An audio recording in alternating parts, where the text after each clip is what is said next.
Hey everybody, it's Benny1 and I'm back at you with another movie review, everybody, and I finally watched Venom. Let there be carnage, everybody. Venom 2, everyone, that's right. I finally watched it. I picked it up a few weeks ago when it came out, obviously. And yeah, I finally, last week when I had COVID, I sat down, me and my wife sat down and we watched it. And yes, I got over the COVID stuff. I didn't feel good for like a week. Still have a little bit of effects from it, but most definitely feeling a lot better now. But yes, Venom 2, everybody. This movie's directed by Andy Serkis. That's right. Gollum himself.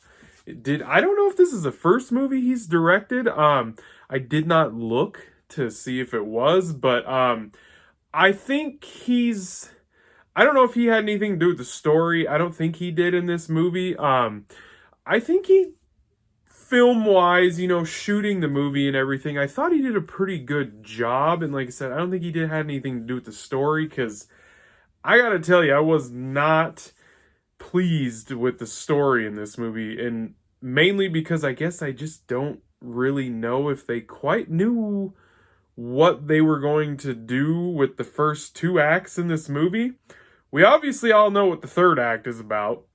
It's freaking Venom and Carnage having an all-out, big-ass, awesome fight in the third act. And they give us that. So, Tom Hardy is back once again as Eddie Brock and Venom. Fantastic job, man. The fact that Hardy can do the Eddie and the Venom stuff together so well, and they really, really double down on that stuff in this movie. Like, you get way more of that in this movie than you did in the first one. We actually get more Venom action. There's just more action in this movie than there was in the first one. Now, does that make it a better movie? I don't think so, unfortunately. And of course, we had it teased in the first Venom in the mid-credit scene, Woody Harrelson as Cletus Cassidy, everybody. That is right. And they ditched his crazy Bozo the Clown hair that he had in that mid-credit scene, and he got himself a stylish haircut, I guess, in this movie. He's great as freaking Cletus Cassidy, who is a murderer. He's a serial killer. He's in prison. And the Carnage stuff was good. It was good for what they did in this movie. The movie was PG-13. I do think that's one of the negatives about this movie, unfortunately, though, because I feel like Woody Harrelson did a great job playing Cletus Cassidy and being crazy and quirky and funny, that if this movie would have been rated R and he actually could have really went dark with it while being quirky and funny, and then they could have had Carnage actually being Carnage that's in the Marvel comic books, like, that we all love, this movie, I think, would have benefited greatly for being rated R. Like, the PG-13 rating really holds back what this movie could have been, in my opinion. Now, it's not a horrible movie. I'm not saying it's a horrible movie, but we got a couple more actors to get to that I just wanted to chat about. So, Michelle Williams, of course, is back as Annie. Her doctor boyfriend is in the movie, and I don't know what the hell they were doing with his character, but I just felt like he didn't fit in this movie with what they were doing. And her and Eddie's relationship is almost non-existent in this movie, compared to the first one, where it was the other, like, actual, like, relationship that they were exploring in the first one, along with Eddie and Venom. Whereas in this movie, we get Woody's character, Cletus, and Naomi Harris is in this movie playing Frances, who she kind of is like she has like the Silver Banshee or Black Canary cry. The Silver Banshee's a villain in DC. She's got like this power or whatever. And she basically, the whole time she was on screen, she was talking like Calypso from the Pirates of the Caribbean movies, because she played that character too. And that's all I could see was Calypso. I couldn't, I don't know. And I didn't buy into her and freaking Cletus's relationship. because like they spend a good time of this movie talking and trying to get you to buy in and this relationship and everything. And I mean, they do try and do something at the end of the movie to make it so you kind of like, oh man, but like I wasn't there. It didn't hit me that way, unfortunately. And like I said, in the first and the second act, they doubled down on what we got in the first movie. The movie has more comedy, I think, than the first one did.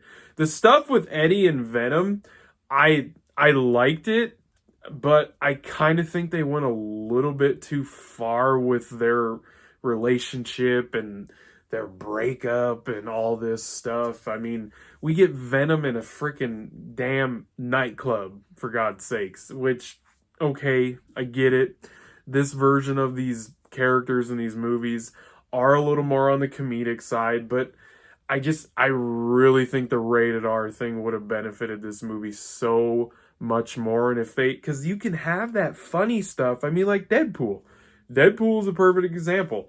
You have the funny, the quirky, the action, but they got that rated R so that you can put in the brutality that needs to be there for certain characters, because there are certain comic book characters that need that rated R movie and brutality and level of violence that they can show in a rated R movie to put these characters on a live action screen the proper way. Now, like I said, the fight with Venom and Carnage at the end, awesome. Like, awesome stuff, for sure. Now, Carnage, he's a murderer. Like, Cletus is a murderer, so Carnage is a murderer. And they didn't really show him doing a lot of that kind of stuff. They show him blowing up cars and stuff like that. But the fight with him and Venom was really cool. Carnage looked badass. Venom looked really cool. So yeah, the action in the movie is great, like throughout the whole movie. And there is a mid-credit scene where Venom and Eddie see Spider-Man getting outed, Tom Holland's Spider-Man. So they are now connected to, the Spider-Man movies and the MCU. So Tom Hardy's Venom and Eddie Brock are technically a part of the MCU now. Now, are they a part of it because of the multiverse getting cracked open? I'm not really sure, because there's something that happens where Eddie is totally in a dive hotel in a different location, and then everything shifts, and I'm wondering if it's what Doctor Strange is doing in Spider-Man No Way Home, and he gets brought into the Marvel Universe. So, I'm not sure. Who knows? I haven't seen Spider-Man No Way Home yet. I think I missed my chance in the movie theater. I don't know. I could probably find one, though.